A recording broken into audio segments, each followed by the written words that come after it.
यहाँ बहुत स्पष्ट किया जाना आवश्यक है, क्योंकि विषय चित्त का है और चित्त ही सबका मूल है। हमें यह समझना होगा कि चित्त क्या है और वृत्तियाँ किस प्रकार उसमें संचरित होती हैं। यदि मेरे पास आँखें हैं तो यह कहना सरल है, परंतु देखना केवल आँखों से संभव नहीं।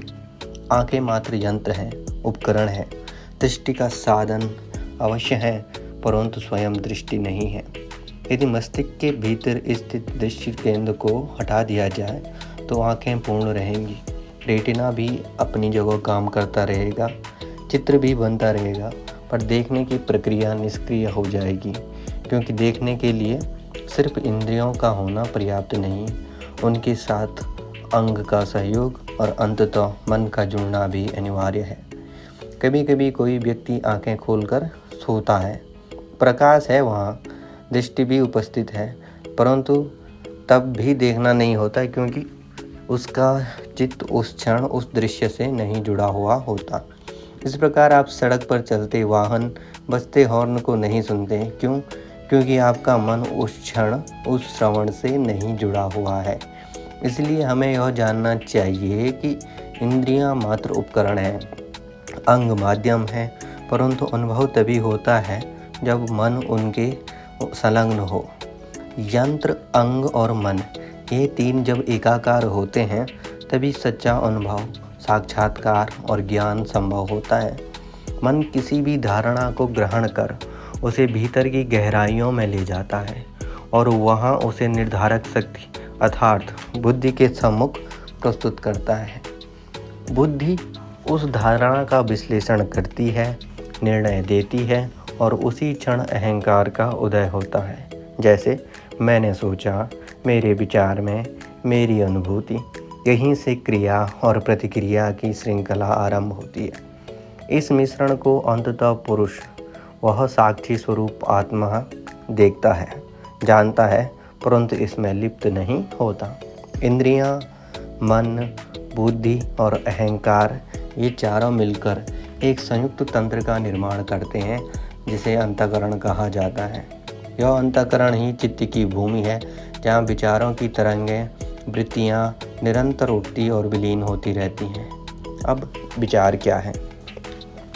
विचार मात्र मानसिक आकृति नहीं, बल्कि वह शक्ति है जो प्रकृति के अनंत ऊर्जा स्रोत से खींचती है।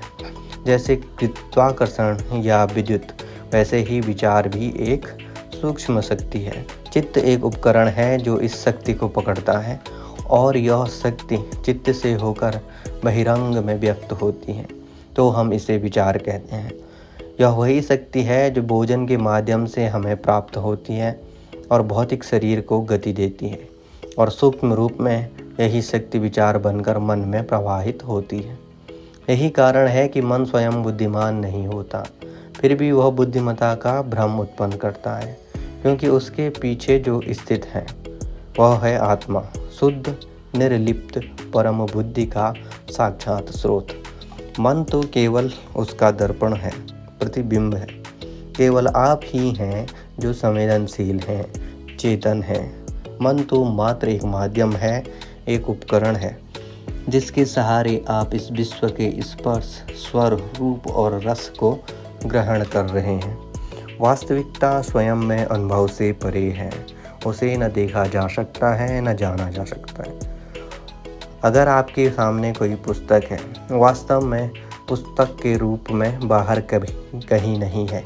बाह्य जगत में केवल एक संकेत, एक कंपन, एक आवेग है जो आपके चित्त को स्पर्श करता है। फिर भी मन उसकी प्रतिक्रिया करता है, और जैसे शांत जल में पत्थर गिराने पर तरंगें उठती हैं, वैसे ही मन का स्वभाव भी है। इसलिए जगत वस्तुतः वह नहीं है जो दिखाई देता है, बल्कि वह है जो मन उसमें देखता है। ब्रह्मांड स्वयं में एक अवसर मात्र है जिस पर मन अपनी प्रतिक्रिया देता रहता है। हाथी का रूप, मनुष्य की आकृति या पुस्तक की रचना, ये सब मन की रचनाएं हैं जो बाहर संकेतों की प्रतिक्रिया में उत्पन्न होता है। पदार्थ क्या है? पदार्थ संवेदना की संभाव्यता मात्र है, जैसा कि जॉन स्टुअर्ट मिल ने ही कहा है। बाह्य जगत केवल एक संकेतक है उत्तेजक है। वास्तविक अनुभूति भीतर से उपजती है। एक सुंदर उपमा है मोती की। सीप के भीतर जब एक रेत का कण प्रवेश करता है तो वह उसे खरोंचता है और उसे विचलित करता है। सीप उसे सहन नहीं कर पाती। वह उसके चारों ओर अपना एक कोटिंग ताम्र परार बुनती है, जिससे वह मोती बन जाती है। वह रेत मोती बन जाता है। ऐसे ही बाहर से आने वाले संकेत रेत का कण है। मन की प्रतिक्रिया वही सीप जैसी प्रक्रिया है, और जो अंततः जन्मता है वह है हमारी अनुभूति या हमारा ज्ञान। यह समस्त ब्रह्मांड जिसे हम देखते हैं, सुनते हैं और अनुभव करते हैं, वस्तुतः हमारी सजावटी परत जो हमने खुद बनाई है। और वास्तविक ब्रह्मांड मात्र वह एक छोटा सा रेत का कण है जिसने हमारी चित्त की झील में हलचल भर के रखी हुई है। हम इस परत को अपनी बुद्धि, अपने अनुभव और अपने संस्कारों से गढ़ते हैं, ठीक वैसे ही जैसे एक सीप रेत के कण को मोती में बदल देती है।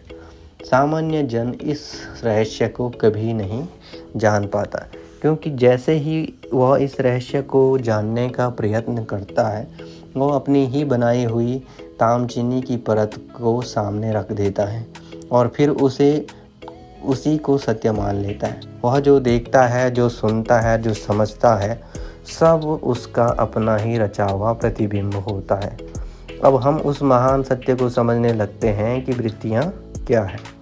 वास्तव में मनुष्य वह आत्मा चित्त के पीछे है। वास्तविक मनुष्य वह आत्मा चित्त के पीछे है। मन तो उसका उपकरण है और बुद्धि उसका प्रवाह।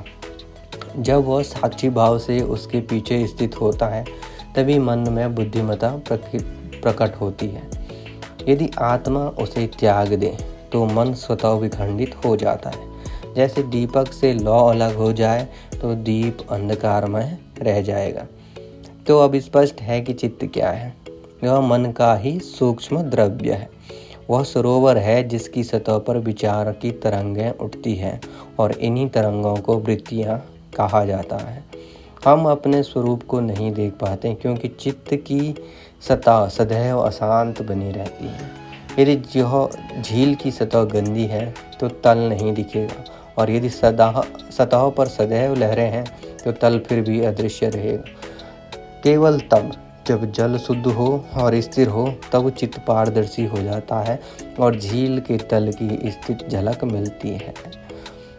और वह तल ही है हमारा स्वयं का सत्य आत्मस्वरूप। झील है चित्त, लहरें हैं वृत्तियाँ, और तल है आत्मा।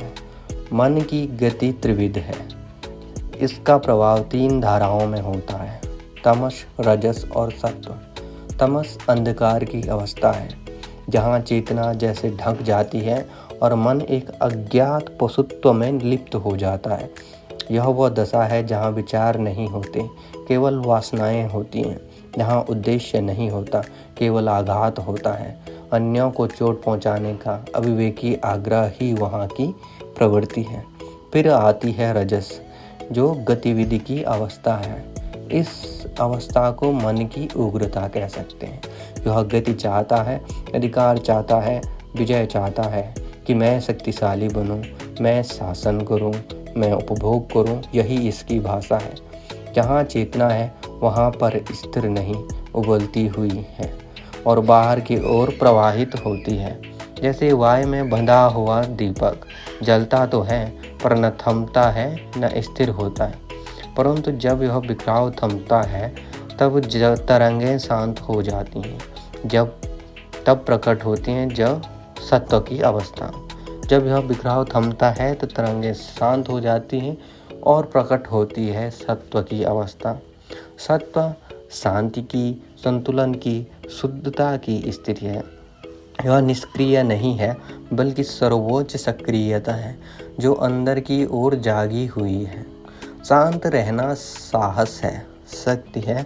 उग्र होना आसान है, एक आवेग और सब बह गया। लगाम छोड़ना सरल है, पर जिसने मन के अश्वों को साध लिया वही असली वीर है। किस में अधिक बल लगता है, मन को उड़ा देना या मन को थाम लेना। यह ज्ञात रहना चाहिए कि सत्व कोई जड़ता नहीं, वह न तो सुस्ती है न अकर्मण्यता। वह स्थिति है जहाँ मन अपनी गहराइयों में उतरता है, जहाँ वृत्तियाँ संयमित होती हैं और आत्मा अपने स्वरूप के निकट पहुँचती है। चित्त स्वभावतः सत्व की ओर लौटना चाहता है, क्योंकि वही उसका मूल है, वही उसकी मूल निर्मलता, मूल मौन है। परंतु इंद्रियां उसे निरंतर बाहर खींचती रहती हैं, जैसे कोई नदी स्रोत की ओर लौटने के स्थान पर सागर की ओर बहती चली जाए। योग का पहला चरण ही यही है, इसे बाहरमुखी प्रवृत्ति को रोकना है, इंद्रियों की टालमटोल को संयमित करना है, चित्त को भीतर की ओर मोड़ देना है, उसे बुद्धि के शुद्ध सार की ओर अग्रसर करना है, जहाँ वह अपने स्वरूप की झलक पा सके। यही योग है, चित्त की वापसी, वृत्तियों का समन, आत्मा की अनुभूति और मौन की प्राप्ति। जो सब कुछ जानकर शून्य है, यद्यपि चित्त वह सूक्ष्म तत्व समस्त प्राणियों में व्याप्त है, किंतु बुद्धि जो आत्मा की दिशा में मुड़ने का द्वार है, केवल मानव जीवन में ही विकसित हो सकती है। गाय, कुत्ता या अन्य प्राणी सभी के भीतर मन है, पर वह मन अब भी उस बिंदु पर नहीं पहुंचा जहां बुद्धि का रूप ग्रहण कर सके। इसलिए उनके तत्काल मोक्ष संभव नहीं, क्योंकि मोक्ष की यात्रा एक विशेष बिंदु से प्रारंभ होती है जहां मन बुद्धि में रूपांतरित होता है। चित्त की प्रकृति बहुरूपी है, वह स्वयं को 4 अवस्थाओं में प्रकट करता है, जैसे कि बिखराव जो हर दिशा में भागता है, अंधकार जो जड़ है, प्रतिक्रियाशील है और विनाशक है, क्षीण अवस्था विक्षिप्त अवस्था है जिसमें चित्त कभी कभी एकाग्र होता है, फिर बिखर जाता है, और फिर है एकाग्रता जहाँ चित्त स्थिर होता है और अंततः समाधि की ओर प्रवाहित होता है। अब जैसे बिखरा हुआ मन है, बिखरा हुआ मन देव ऋषियों या बुद्धि संपन्न संतों के प्रारंभिक अनुभव में आता है। यह अवस्था भावनाओं और विचारों की तेज गतिविधि है जो सुख या दुख में अभिव्यक्त होती है। अब दूसरी अवस्था है तामसिक मन की, यह जड़ता है जिसमें चित्त की प्रवृत्ति केवल आघात, हिंसा और अनभिज्ञता में होती है। यह वही अंधकार है जिसे उपनिषदों में अविद्या की रात कहा गया है। यह मन की वह अवस्था है जिसमें प्रकाश का अंश लुप्त प्राय है। भाष्यकार इसे राक्षसी प्रवृत्ति कहते हैं और इसे आत्मा नहीं बल्कि पतन की ओर ले जाने वाला मानते हैं। किंतु जब चित्त एकाग्र हो जाता है तो वह भीतर की ओर मुड़ता है और स्थिर होता है, तब प्रारंभ होती है समाधि की यात्रा। एकाग्र चित्त ही वह नौका है जिस पर सवार होकर आत्मा भवसागर को पार कर सकती है। मनुष्य का होना पर्याप्त नहीं है, बुद्धि का जागरण भी आवश्यक है, और बुद्धि को आत्मा के प्रति समर्पित करना यही मोक्ष की सीढ़ी है। पतंजलि का पहला ही योग सूत्र योगश्च चित्त वृत्ति निरोध।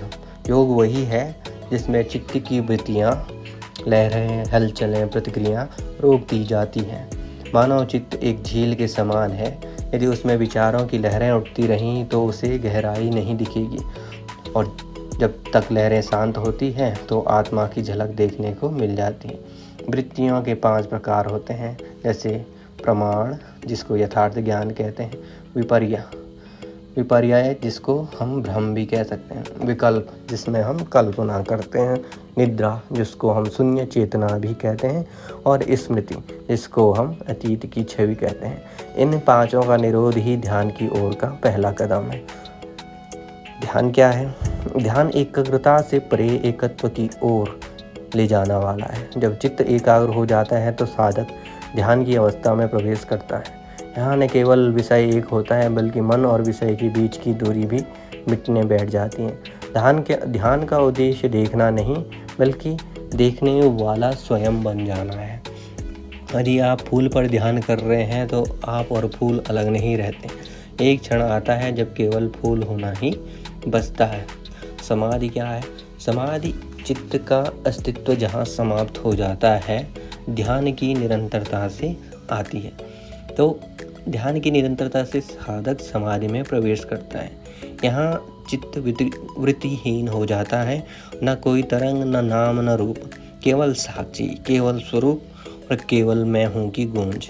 यह वह अवस्था है जहाँ पुरुष अपने आप को जानता है और चित्त उसके लिए केवल बीता हुआ सपना बन जाता है। व्यावहारिक सूत्र।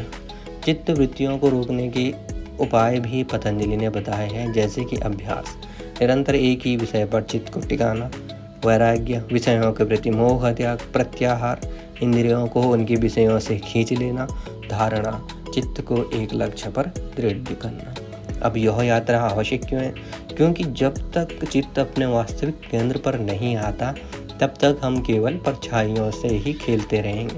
बुद्धि तभी जागती है, पर बुद्धि तो जाग जाती है लेकिन आत्मा सोई रहती है, तो इसलिए यह यात्रा जरूरी है। तो समाधि का मतलब ही आत्मा को जगाना है और योग वह प्रक्रिया है जो चेतना को उसके मूल स्रोत तक पहुंचाती है।